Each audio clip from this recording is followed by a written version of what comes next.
Hello everybody, today we're going to be reviewing the Jurassic World Epic Evolution Poposaurus and the Jurassic World Chaos Theory Epic Evolution Gallimimus.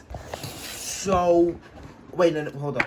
I think I got this receipt from Walmart and it actually says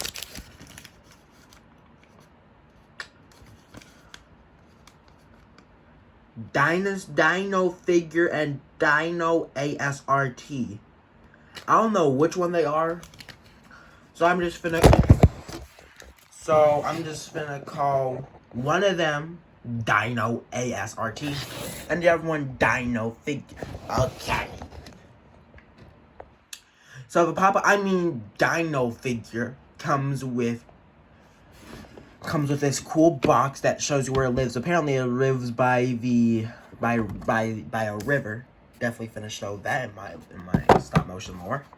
So on the back we get to see, I think, a plesiosaur, coeloris, or something, mini, and a avaceratops, I believe.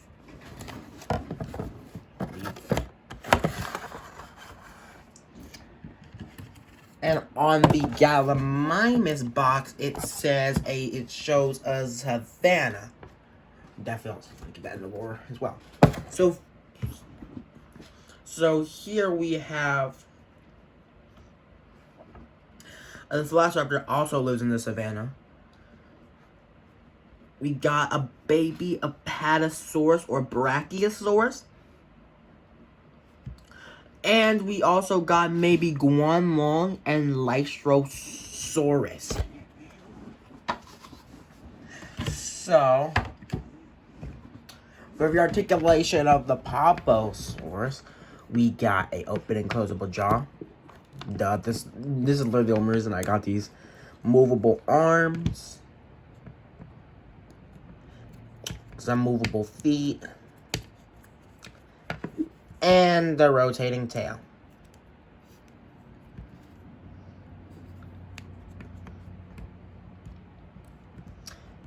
And we also got this little scan code for y'all to scan who have the app. I think it should be working. I don't know. I think these figures are fairly new, so the code may work, it may not. No. So yeah. And that will be it for the Poposaurus for now. So let's turn this over to the Hammond collection. I just said Hammond collection. I am like that. Okay. Let's turn this to the Jurassic World Chaos Theory Epic Evolution. I'm so sorry. I mean Dino asrt. The Dino asrt comes with its articulation consists of an open and closable mouth, which is another reason why I got this. Movable arms. I don't know what this is used for. Maybe it can slash its predators, or to keep them tucked in while it's running. They could have just been a solid piece. They really could have just stayed like that. But yeah, movable feet, and we cannot forget the little code. I don't know if y'all can scan it. I'm gonna put it really up close just in case. And yeah, so the size comparison. I'm finna get some size comparisons. I'm finna start with the Gallimimus first, just to show you how big the Jurassic Gallimimuses are.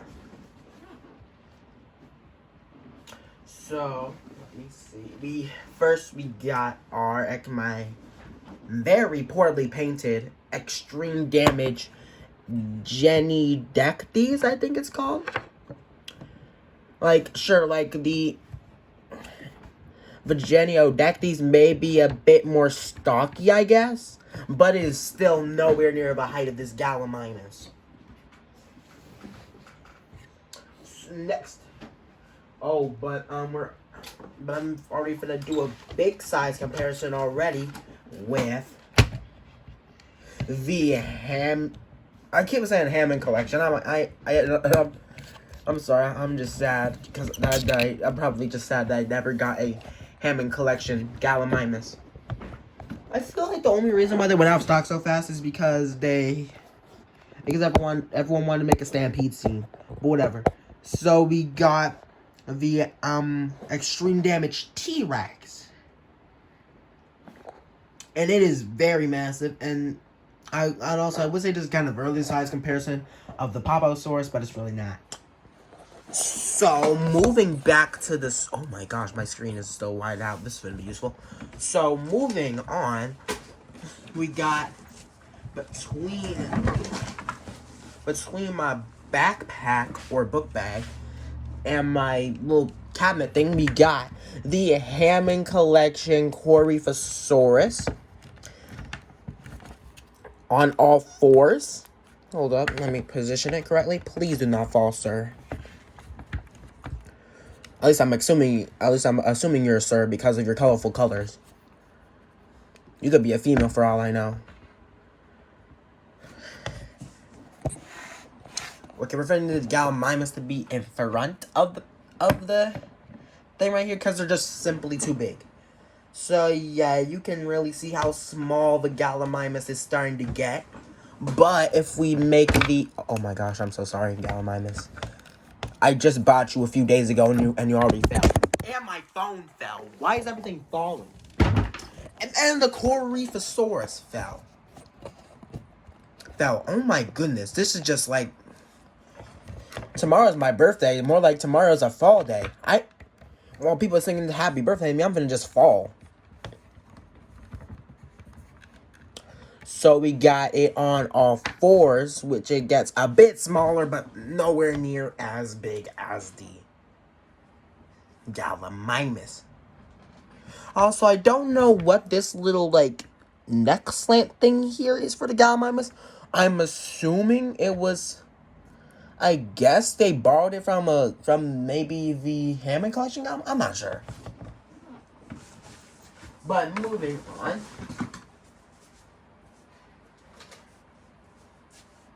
Well, I just moved the Gallimimus. I'm so stupid. Oh my gosh.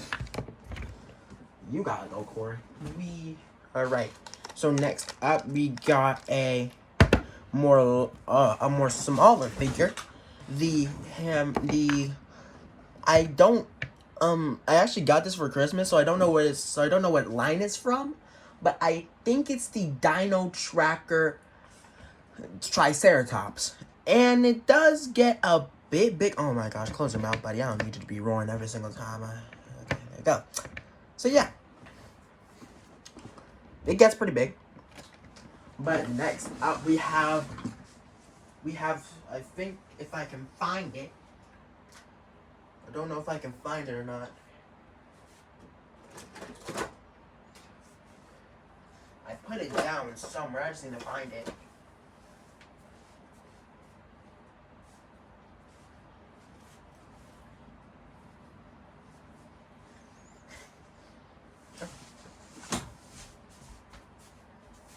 We got something that Gallimimus actually lived with coming up next, and it is not the Velociraptor. It is... What was that I just stepped on? Okay.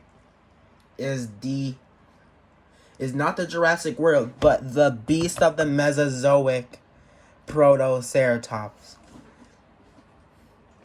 Which is pretty small. I'm pretty sure this is kind of accurate to how big Gallimimus was in real life, but it's probably not.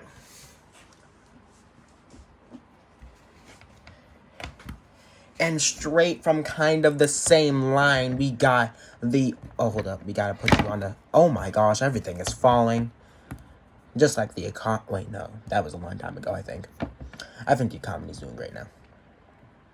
Did I just spit on my phone? Yuck. I am disgusting. Next up, we got the Poposaurus from the Epic Evolution line. I feel like they can get closer. But yeah, this is how big they get. Like, they're about the same size in like length, but yeah. Alright. Next up, we got the extreme damage Celoris. Also, I think my carnivore line was that kind of outdated, so I am gonna do a redo on that. But here's how big it gets. So yeah, I could say that it's getting pretty big. It's like pretty big, but we still have a few more to go. I'm gonna be reviewing it with as many figures as I possibly can. One of them being the Beast of the Mesozoic, Diabloceratops, which is not even shown, so we gotta move it to the back. See, just look how big. So, like, they're about the same height, but it's nowhere as near to the girth and robustness as the Diabloceratops. I don't know why I am so obsessed with like, just, like, strength and robustness. Maybe I just like saying the word robust. I think that's why.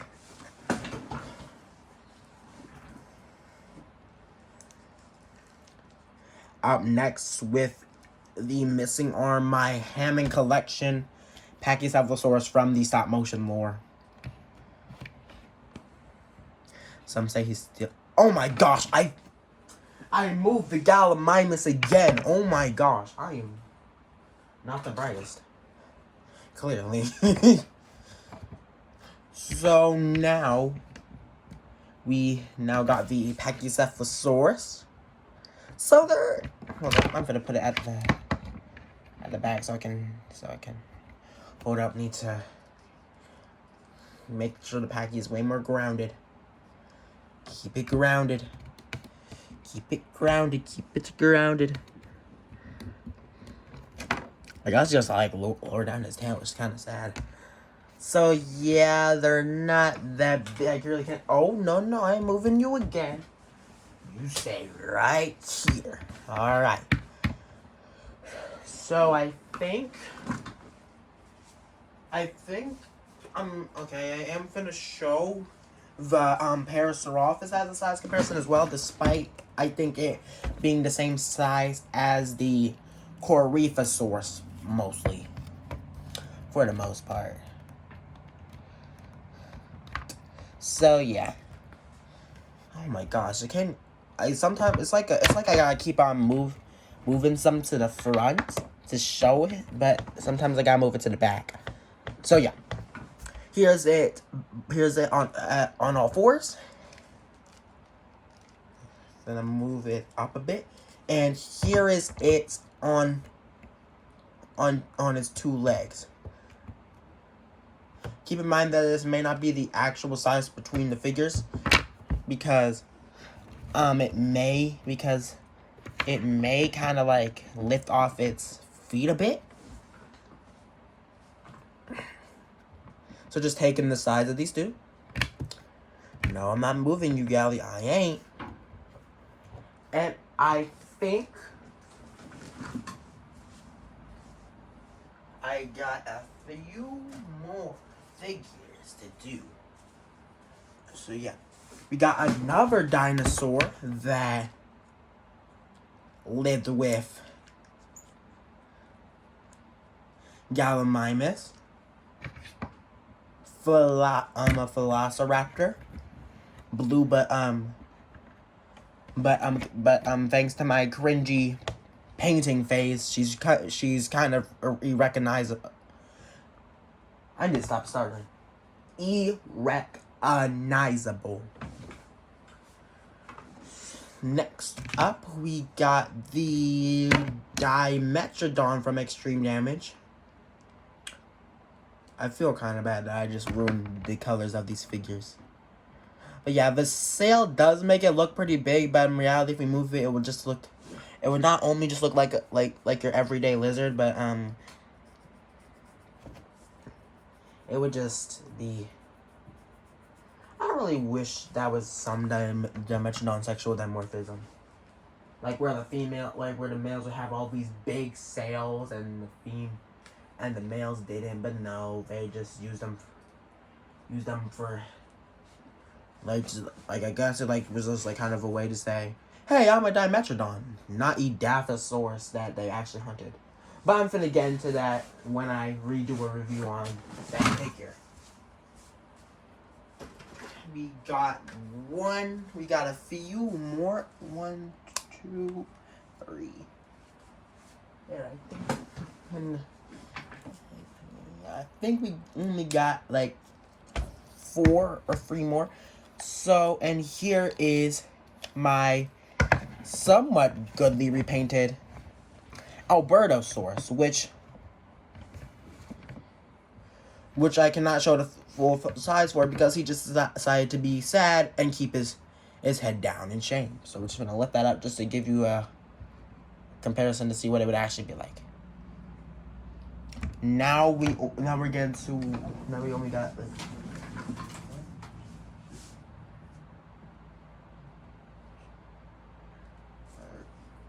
4 figures left, and the 4th is my Hammond collection.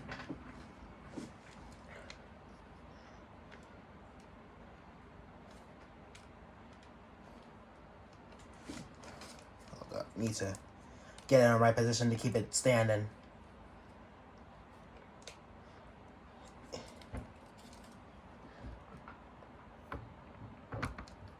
Is the Hammond Collection Carnotaurus, one of my few Hammond Collection figures that do not actually have a problem with it. So, and we got 2. Now we got 3 more figures left on that accounting. Oh my gosh. I guess math class didn't teach me anything, I guess. Because I was too busy writing, making stories or something. I don't know what I was doing. I was cringe. Anyways, I am still cringe. And just go looking for my YouTube channel. So, we got the Hammond Collection Metriacanthosaurus, which it is pretty big, but it's still kind of, yeah. But in the front, it can't, depending on how you move it, one can be bigger than the other. So we got my Hammond Collection Concave there, who is missing his hand, his right hand. I don't know what happened to it. I super glued it when it fell off before, but the super glue just turned into flimsy glue and snapped off. So yeah. But he does get pretty big. Oh my gosh, Coleman, you suck. Why did you just fall over?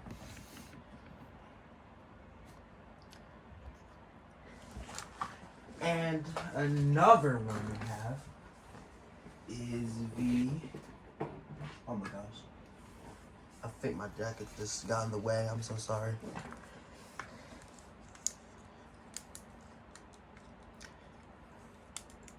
But we got the Extreme Damage Quilmesaurus, which is nice. And the last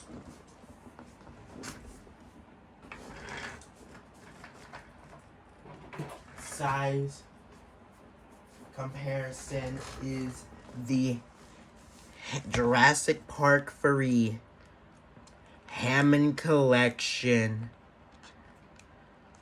Ankylosaurus, which it doesn't even fit in the front of it, so I gotta place it on the back. And I really would love to give a size comparison on the Poposaurus, but they're about the same size, so yeah.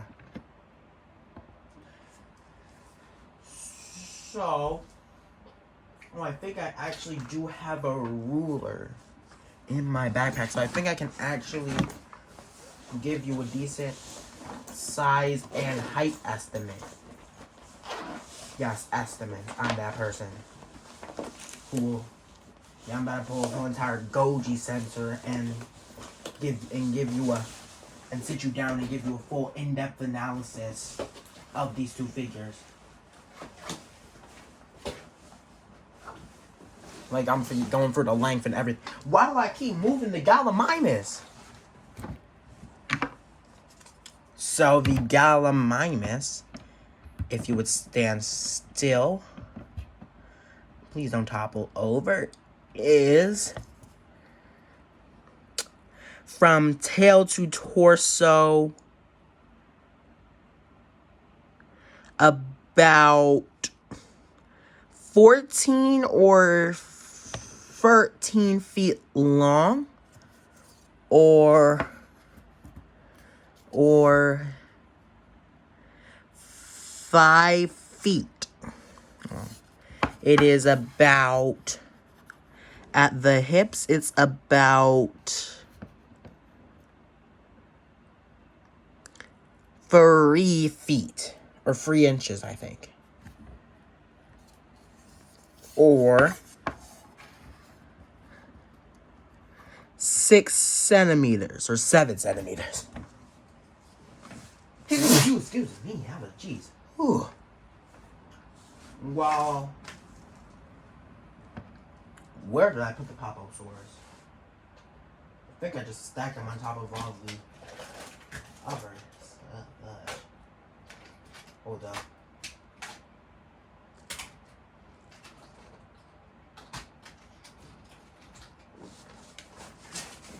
I actually have a good reason to remove the Gallimimus from the table. So, and meanwhile, the Poposaurus does have a bit of a curved tail, so the size is a bit may not be that correct, but according to the ruler, it is,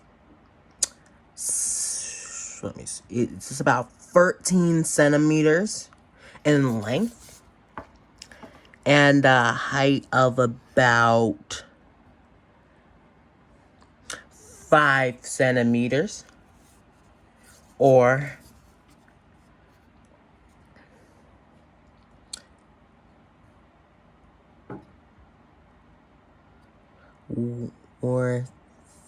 6 feet or inches, it does not say, and 2 feet tall, making it about the same size as all my other small dinosaur figures. So that is it for the Epic Evolution. Oh my gosh, I'm so sorry once again. I'm so sorry for pronouncing your dinosaur's target.